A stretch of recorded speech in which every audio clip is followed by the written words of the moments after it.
guardamos sus mandamientos, si guardamos sus mandamientos, el que dice que él permanece, debe andar como él anduvo, debe andar como él anduvo, debe andar como él anduvo. Y en esto sabemos que le conocemos, si guardamos sus mandamientos, si guardamos sus mandamientos.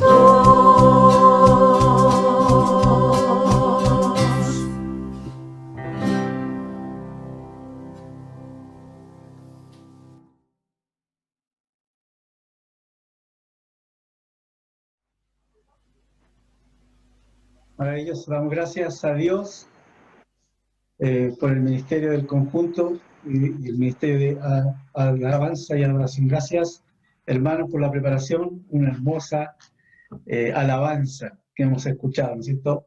En ad hoc a este tiempo que estamos celebrando y disfrutando juntos.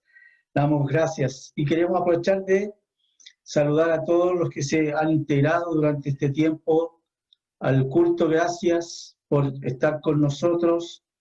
Ya tenemos varios hermanos que fueron sumándose de a poquito mientras estábamos alabando al Señor, así que sean todos bienvenidos. El salmista en el Salmo 19 dice así, el versículo 7, la ley del Señor es perfecta, que restaura el alma.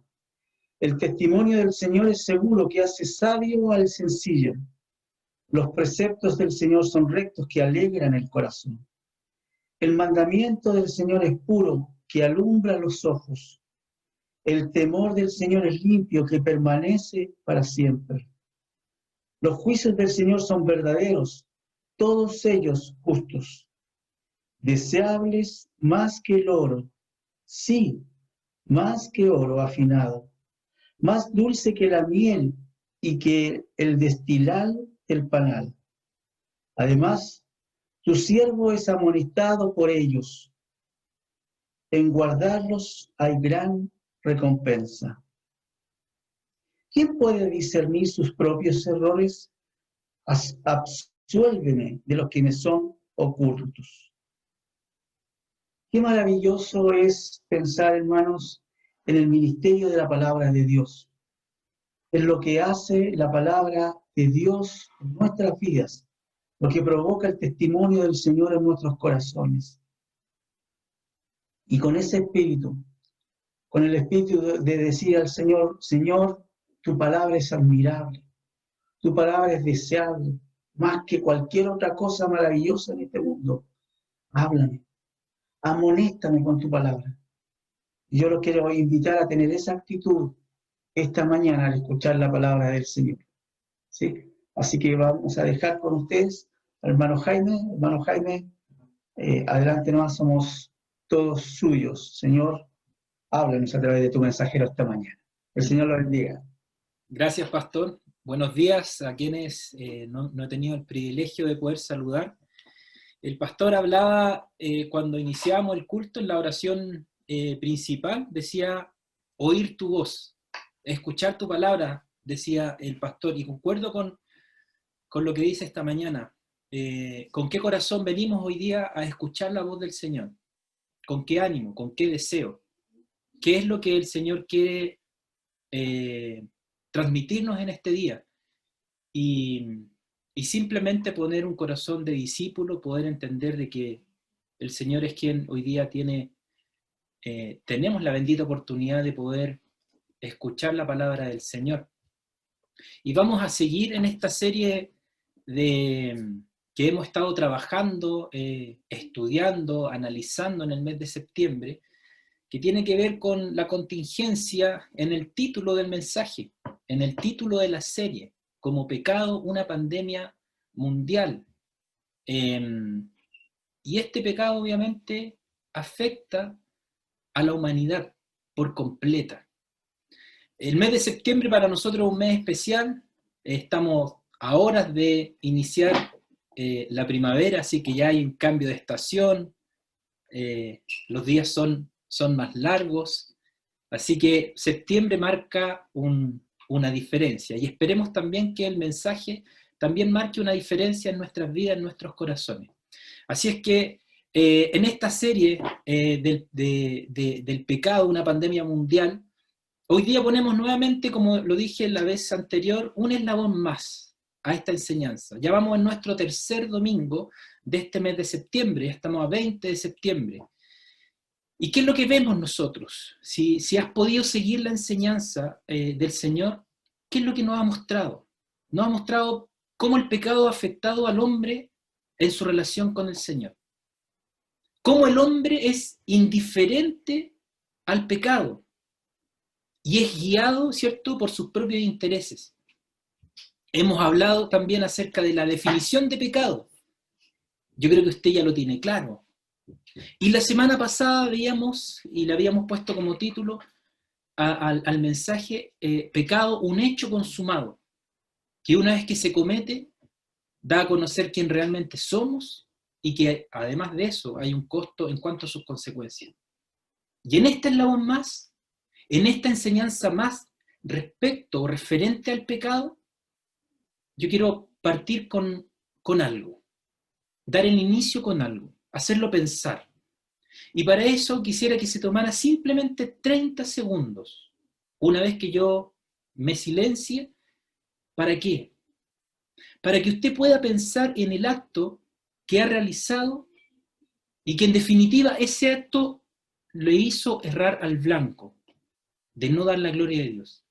Quizás fue hoy día en la mañana, quizás fue anoche, quizás fue durante la semana, que cometiste un pecado, que cometimos un pecado, algo que nos hizo errar al blanco. 30 segundos te doy para que pienses, para que medites y para que ores. Ya.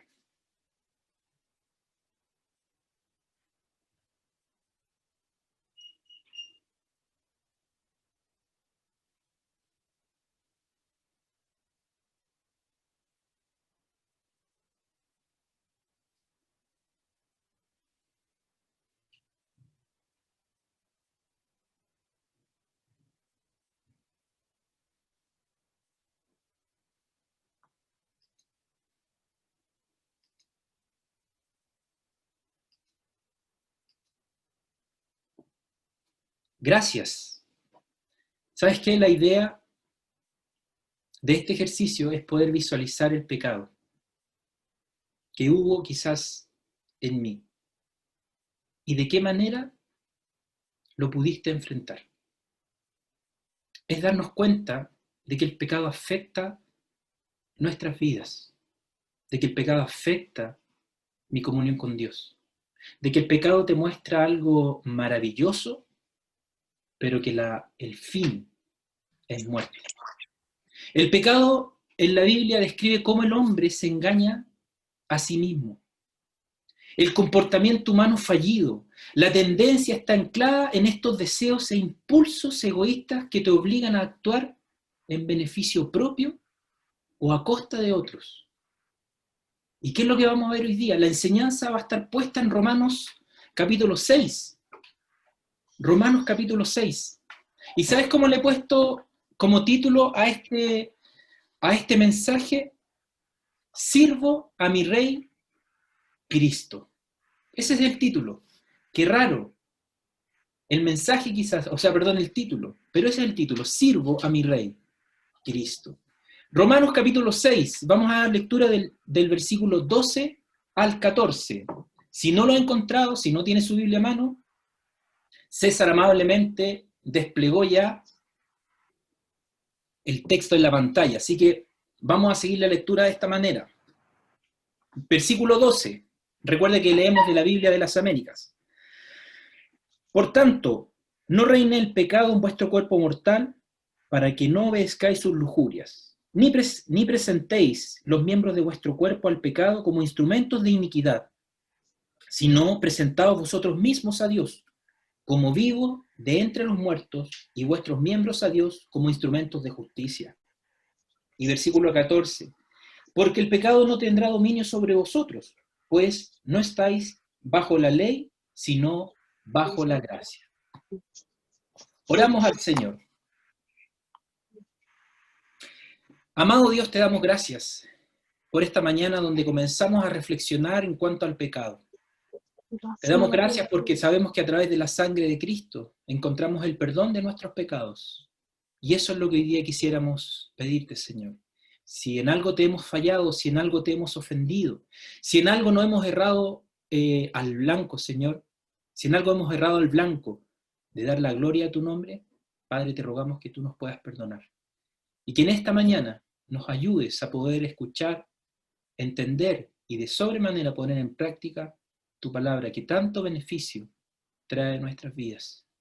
Dios amado, limpia nuestra mente de todas las situaciones que nos toca vivir, de las preocupaciones, de las situaciones adversas, de las enfermedades.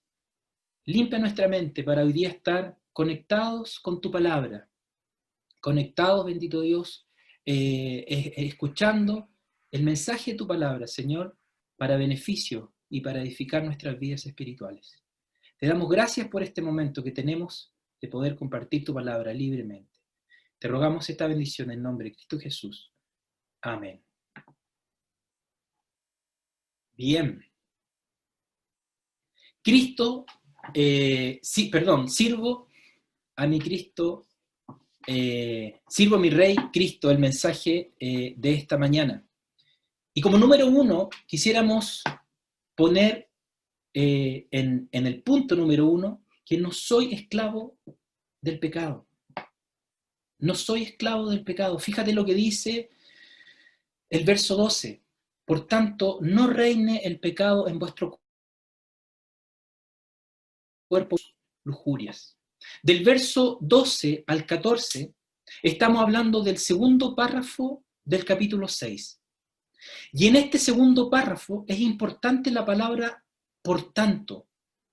Esto quiere decir que acá comienza el imperativo, es decir, al mandato que sucede en consecuencia del primer párrafo del capítulo 1, que va desde el versículo 1 al 11. Los primeros 11 versículos vemos el indicativo, es decir, que Pablo está afirmando un hecho. Y la segunda parte vemos el imperativo, o sea, una ordenanza. Y dice, y por tanto, ¿y por qué es tan importante?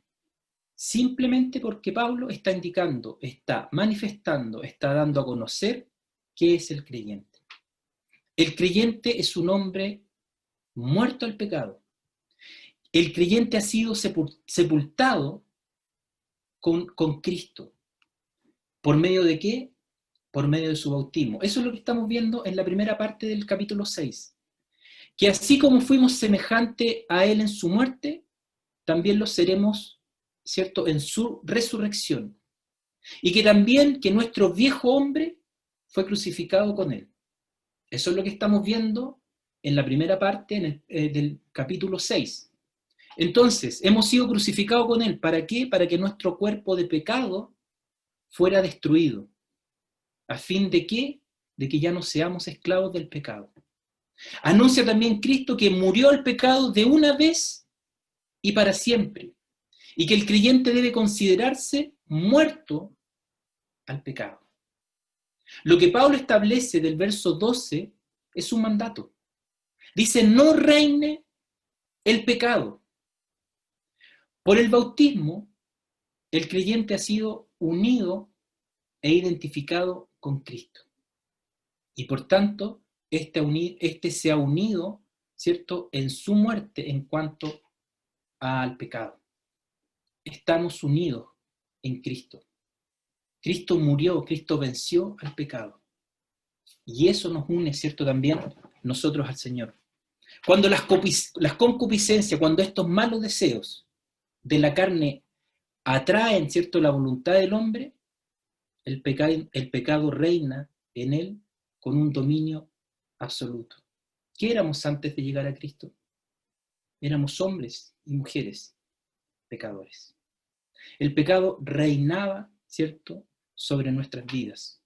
Esto es algo que el creyente que se ha identificado con Cristo no pasa, por cuanto el verso 11, el apóstol dice, considerados muertos para el pecado.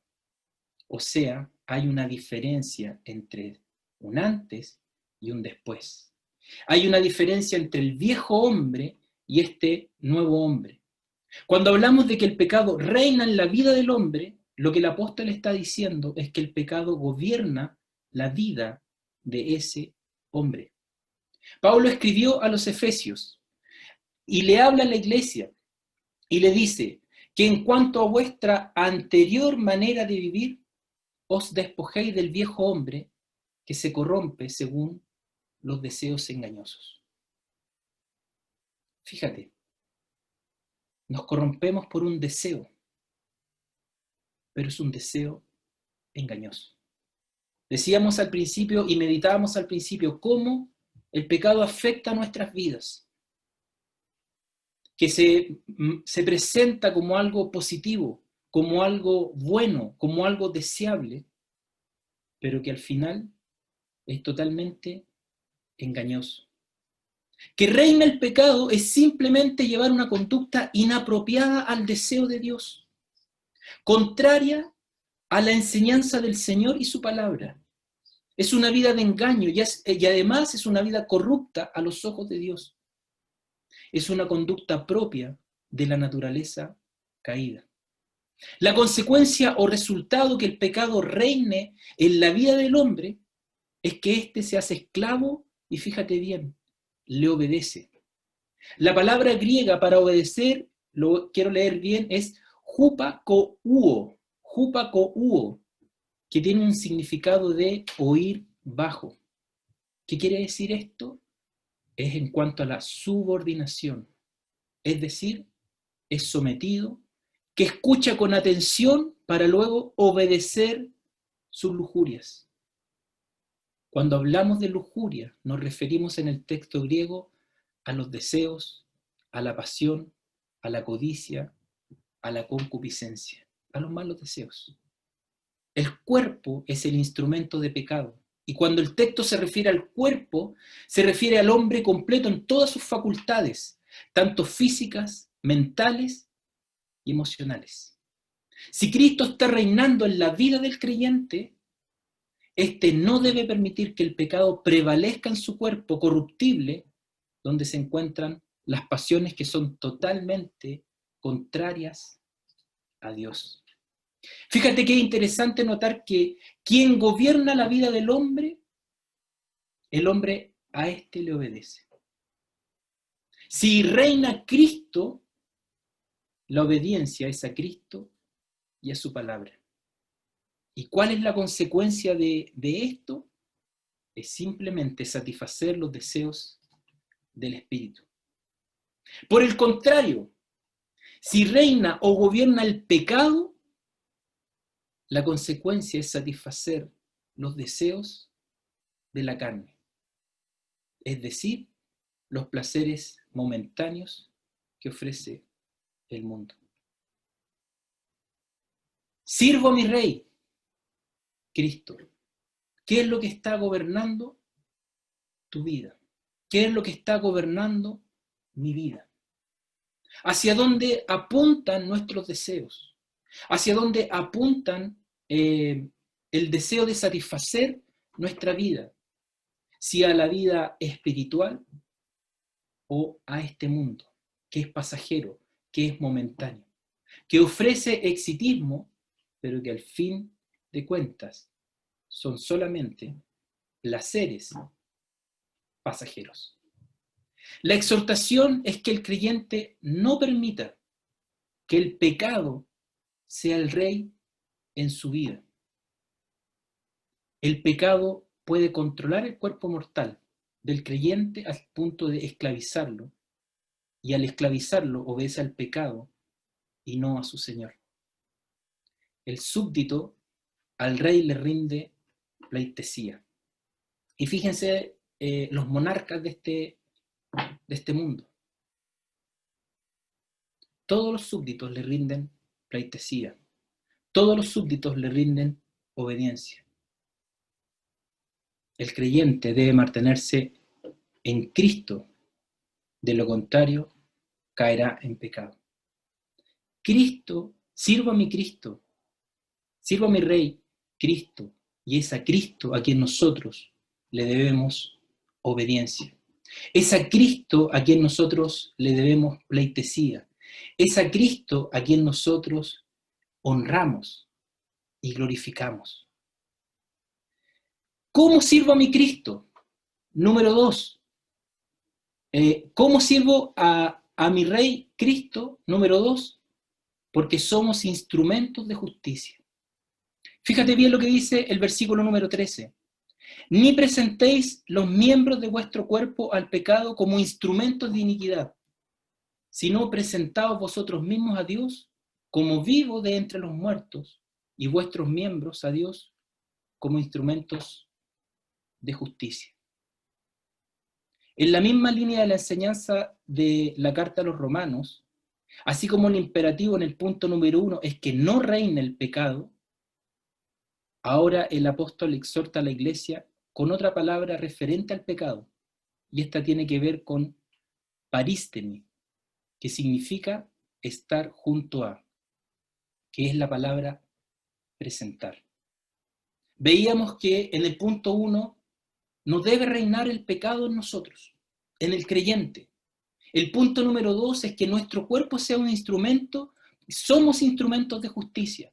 Cuando hablamos de presentar, es que el creyente debe cesar de presentar los miembros de su cuerpo como instrumentos de injusticia para servir al pecado. Fíjate bien lo que vamos a decir. Paristemi hace la referencia directa al cuerpo y a sus actividades. Los miembros de nuestro cuerpo al servicio del pecado son instrumentos de iniquidad. Y si están al servicio del pecado, obviamente no pueden estar al servicio de Dios. Estamos hablando del cuerpo, estamos hablando de los miembros de nuestro cuerpo. Pablo perfectamente podía identificarse con la cultura greco-romana. No nos podemos olvidar que Roma estaba organizando su magno imperio, un imperio rico y sin rival. ¿Ya? Y aunque Pablo sin duda podía identificarse con esta cultura greco-romana, ¿cierto? Había crecido en Tarso y podía cumplir las responsabilidades de la ciudadanía romana, ¿sabes qué? Tuvo una influencia mucho más, tuvo otro tipo de influencias, como su trasfondo judío, farisaico y rabínico. Él no fue un judío de segunda clase. Entonces tenemos a Pablo como un ciudadano romano, que su cuerpo, ¿cierto? Los miembros de su cuerpo podían estar al servicio y estaban al servicio del pecado. Lo teníamos también como un judío, como un farisaico, como un rabínico. Y fue en ese periodo, ¿cierto?, que él utilizó su cuerpo como instrumento de justicia, de injusticia, persiguiendo, azotando y matando a los cristianos.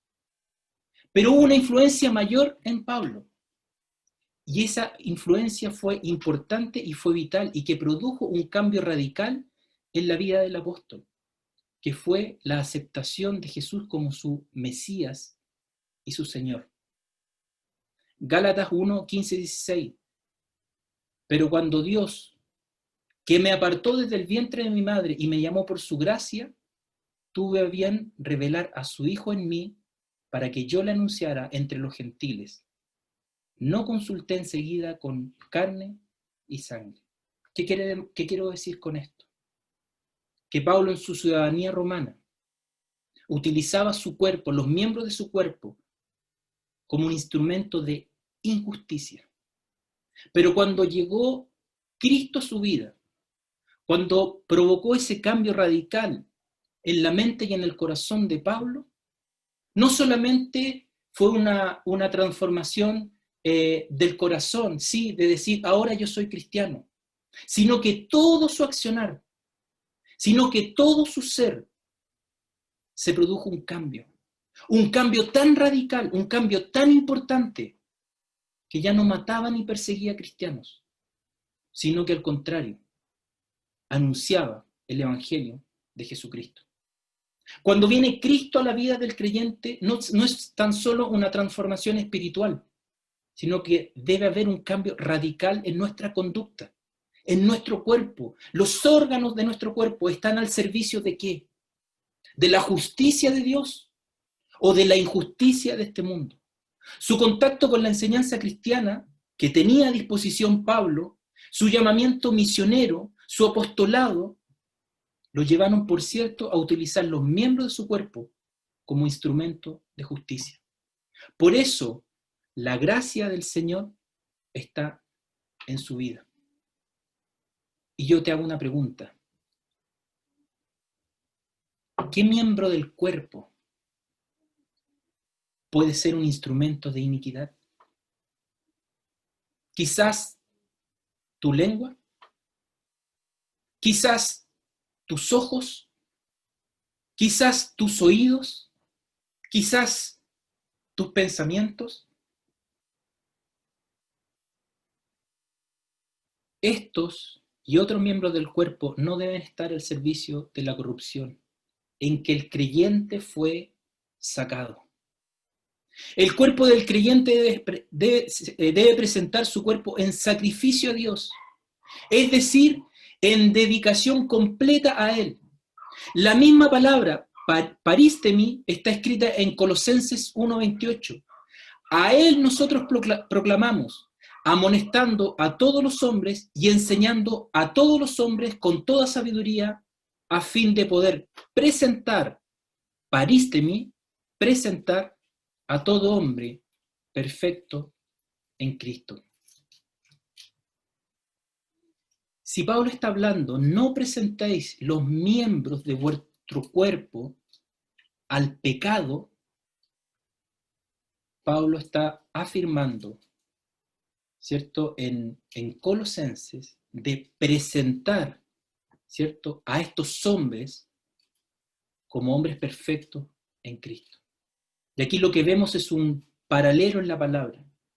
Ambos cuerpos hombres se presentan uno al pecado, que da como resultado, ¿cierto?, un instrumento de iniquidad, lo que Pablo está hablando en Romanos. Y esto quiere decir en una conducta injusta, en una conducta inmoral, acciones contrarias a la justicia practicada y enseñada por el Señor. Pero por otro lado, tenemos paristemi en la iglesia de Colosenses, en donde el apóstol proclama, es decir, da a conocer el Evangelio de Jesucristo, amonesta, o sea, denota un consejo de ánimo dirigido a tratar con el pecado y con el juicio que éste conlleva en la vida de la persona. ¿Para qué? Para presentar a este hombre perfecto en Cristo. ¿Entienden la idea? ¿Entienden la idea que nosotros cuando llevamos la palabra del Señor, lo que queremos es poder amonestar a las personas? ¿Pero con qué fin? Con un cambio de actitud, con un cambio de conducta, con un cambio de comportamiento. Si antes tu cuerpo, tus oídos, tus ojos, tu lengua, tus pensamientos eran instrumentos de injusticia, instrumentos de iniquidad, a través de la palabra del Señor, esos miembros de cuerpo deben ser transformados, deben ser cambiados para presentar paristemi a todo hombre perfecto en Cristo. Como resultado de esta enseñanza es que vamos a encontrar a un creyente maduro, y este resultado viene única y exclusivamente por la palabra de Dios en la vida del creyente. El hombre maduro manifiesta la justicia de Dios en su vida, en su cuerpo y en cada uno de sus miembros.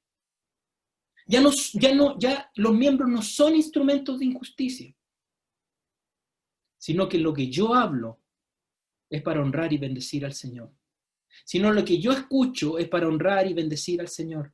Sino lo que yo veo es para honrar y bendecir al Señor. Luego el apóstol en la misma carta introduce una afirmación. Romanos. Sino presentaos vosotros mismos a Dios como vivos entre los muertos y vuestros miembros a Dios como instrumentos de justicia. No basta solamente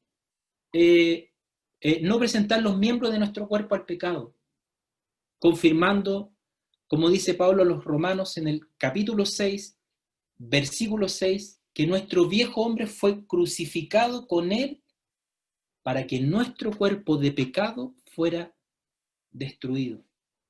Esa es la obra que hace Cristo en nosotros. Pero hay un acto que debe el creyente desarrollar, y es presentarse a Dios como vivo de entre los muertos. Lo vimos en el ejemplo de Pablo, una vez convertido al cristianismo, de entregar su vida a Cristo. De entregar su vida a Cristo. Cuando tú llegaste al cristianismo, cuando tú recibiste a Cristo en tu corazón, cuando el Señor transformó tu vida, ¿dónde estás posicionado ahora? ¿Entregando tu vida realmente a Cristo? La obra de Cristo, el amor del Señor se refleja en el creyente. Esa es la obra de Cristo. Y este tiene el regalo de la vida eterna. Y cada uno de los miembros deben ser presentados a Dios como instrumentos de justicia. Vuelvo y repito, tus pensamientos, tus ojos, tu lengua, tus oídos, tu todo. Pablo habla a la iglesia que presente sus miembros, cualquier parte del cuerpo, como un arma de justicia.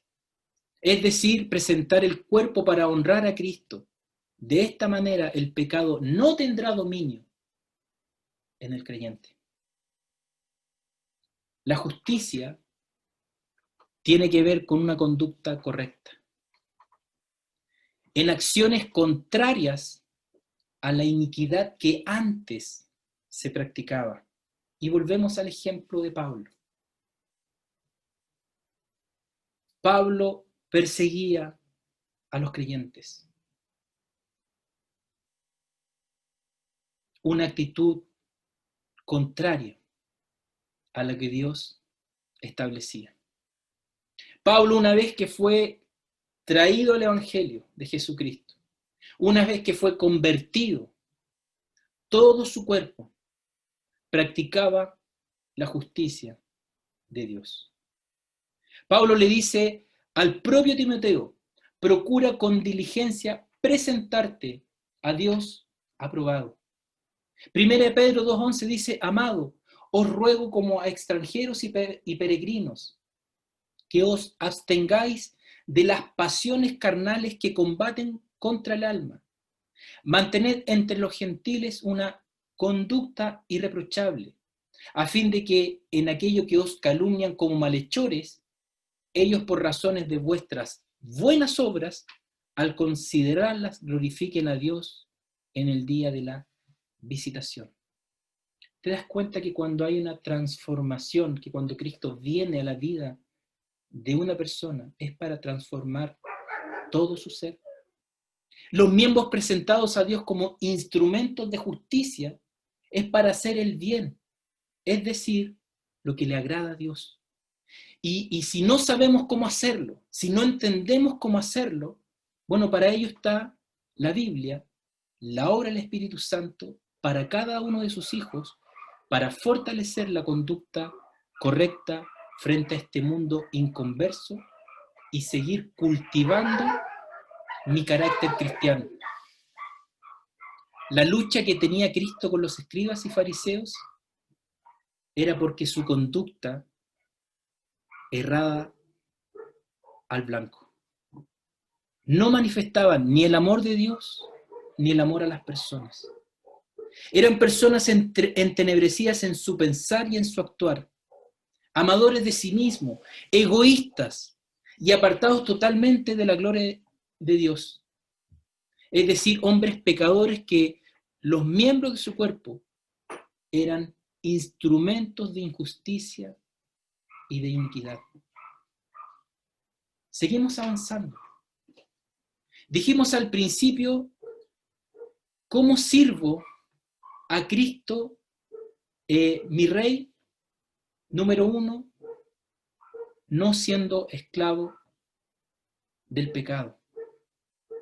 Dijimos, ¿cómo sirvo a mi Rey Cristo? Número 2, no siendo instrumentos de injusticia. Y decimos, número 3, ¿cómo sirvo a mi Rey Cristo? Viviendo en la gracia del Señor. Versículo 14 dice, porque el pecado no tendrá dominio sobre vosotros, pues no estáis bajo la ley, sino bajo la gracia.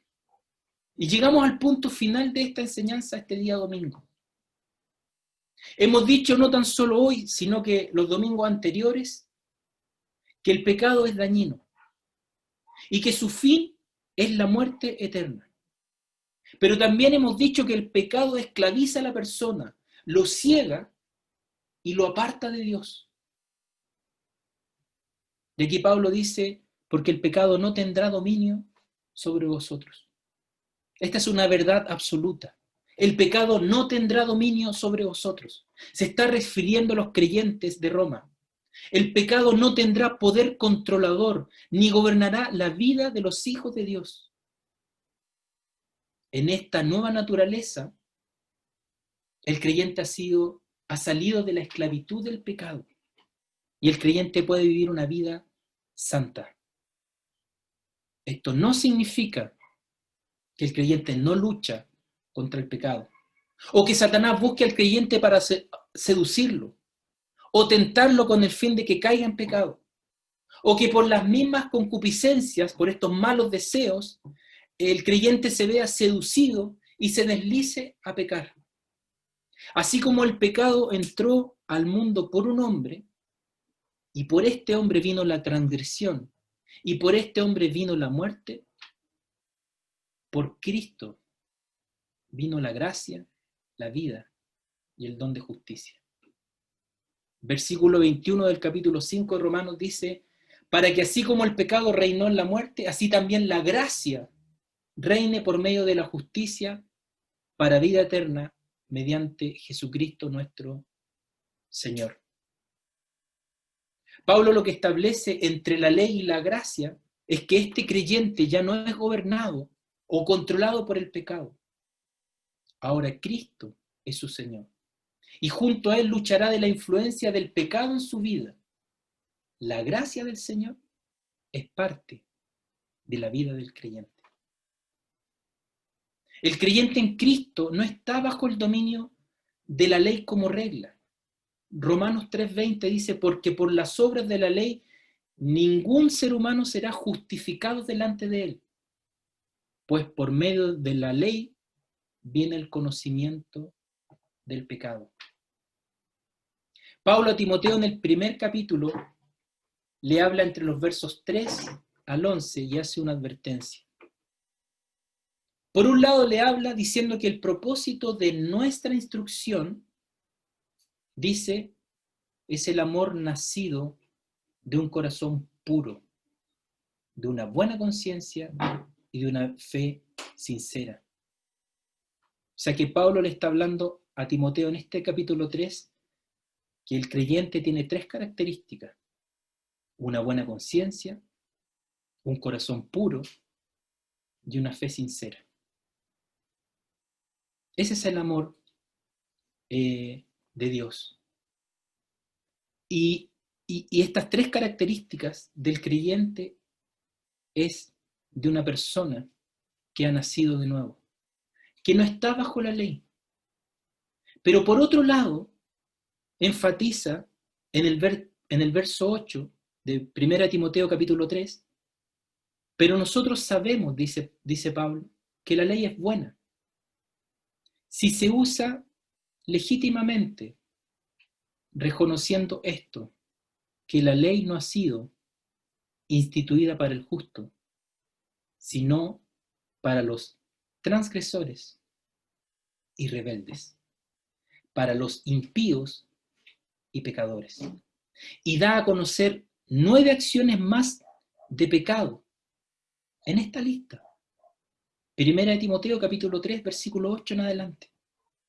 La ley está hecha para las personas injustas, para aquellas personas que son transgresores, que son rebeldes, para los impíos y los pecadores.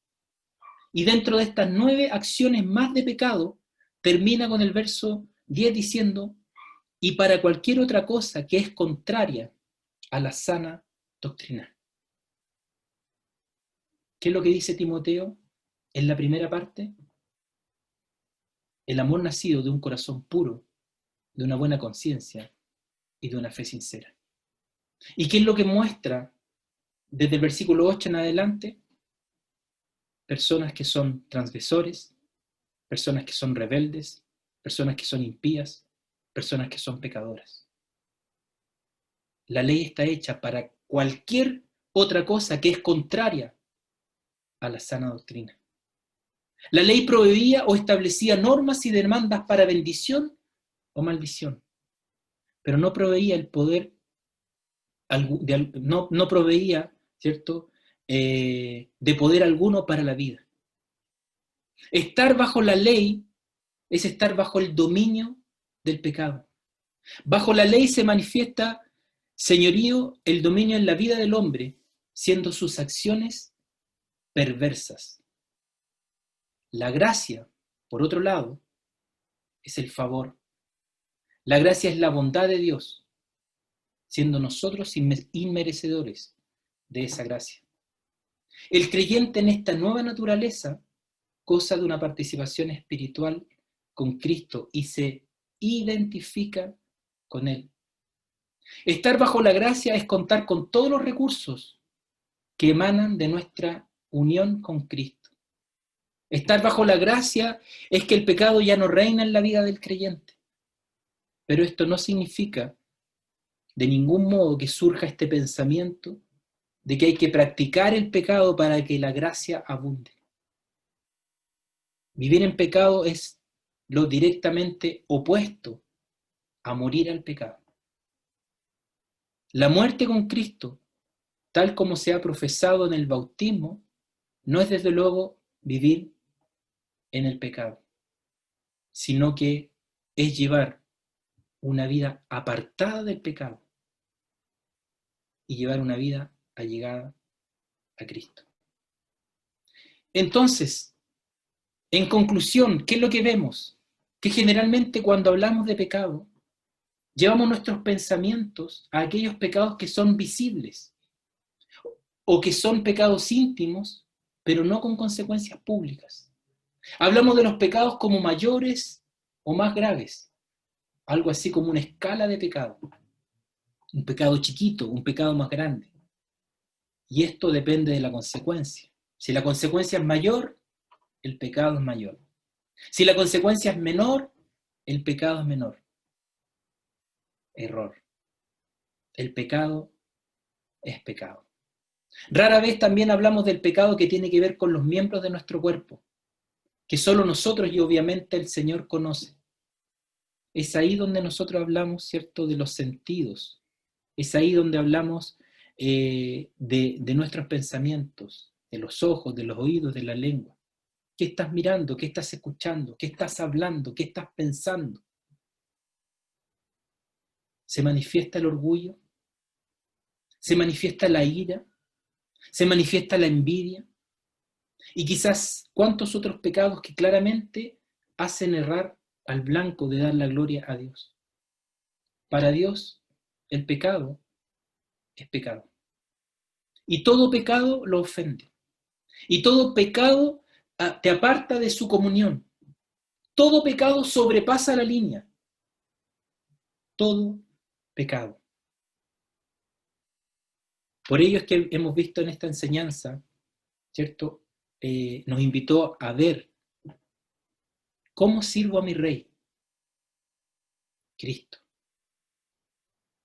No somos esclavos del pecado, somos instrumentos de justicia y vivimos en la gracia del Señor.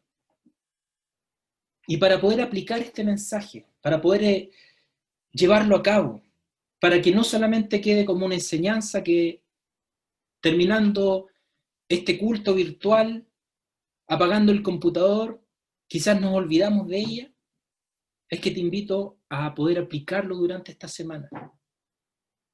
¿Cómo? Identifica qué miembro de tu cuerpo ha sido instrumento de injusticia que te ha llevado a pecar durante quizás esta semana.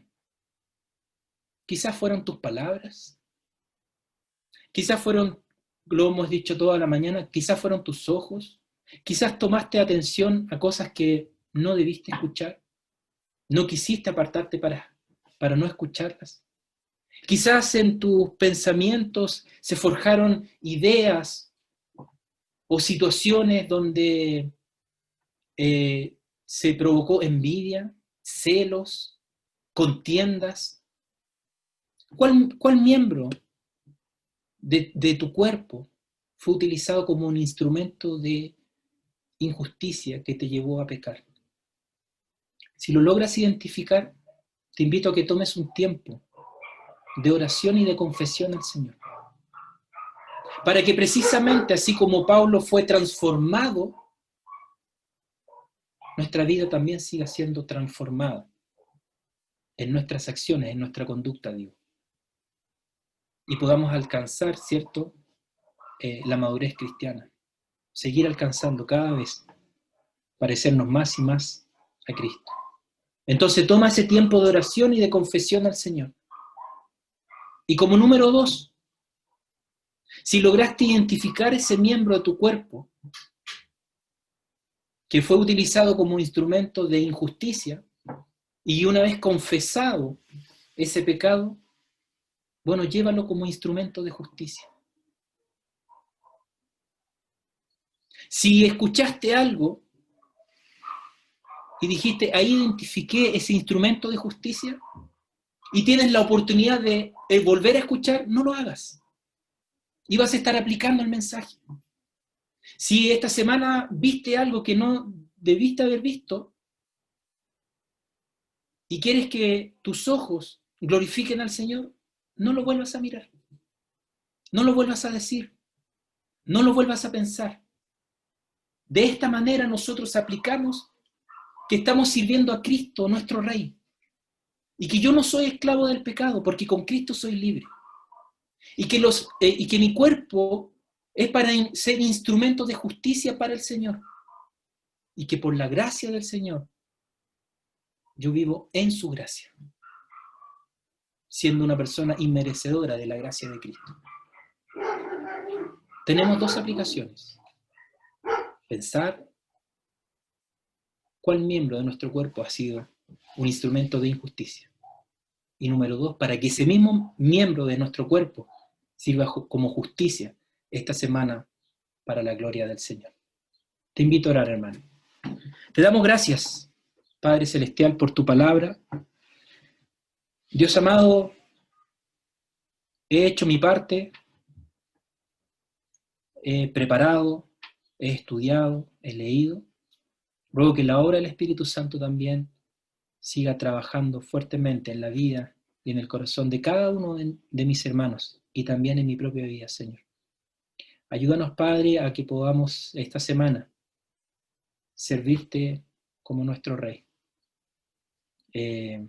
reverenciarte, obedecerte, y que todo nuestro ser, todo nuestro cuerpo, todos nuestros pensamientos sean instrumentos de justicia para dar la honra y la gloria a ti. Ayúdanos, Padre Celestial, a, con tu ayuda, con tu gracia, eliminar el pecado de nuestras vidas, porque ya no somos esclavos del pecado, somos esclavos de Cristo. Y por eso te pedimos, Padre, que tú nos ayudes. Gracias por la oportunidad linda de poder tener el mensaje de tu palabra, por tener la linda oportunidad de congregarnos libremente en esta nación, de poder cantar, de poder alabarte. Dios amado, lloramos por aquellos que están luchando con el pecado, Señor. Oramos para que tú puedas fortalecerles y animarles. Y si sus cuerpos son debilitados, Señor, puedan pedir consejo a los líderes, a los pastores, Señor. Te damos gracias por todo y rogamos todo esto en el nombre de Cristo Jesús. Amén.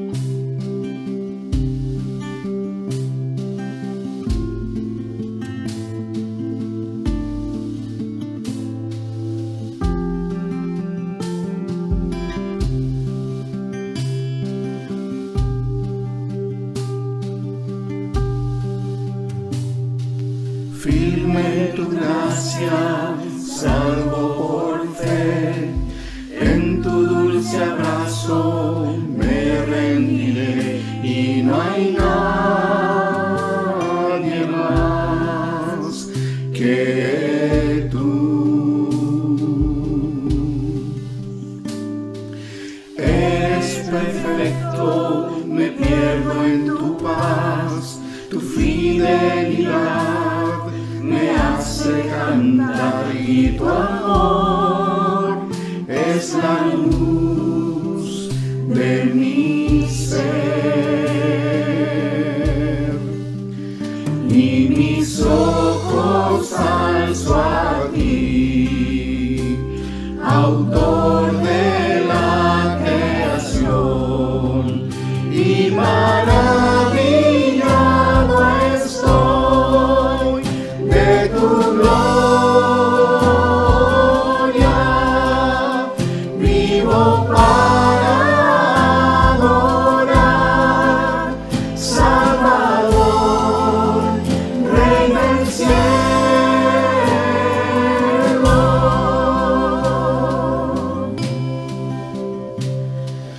Firme tu gracia, salvo por fe, en tu dulce abrazo me rendiré y no hay nadie más que tú. Eres perfecto, me pierdo en tu paz, tu fidelidad me hace cantar y tu amor es la luz de mi ser. Y mis ojos alzo a ti, autor de la creación, y maravillado estoy de tu gloria, vivo para adorar, Salvador, Rey del cielo, me rodean ángeles, cantan santo al que un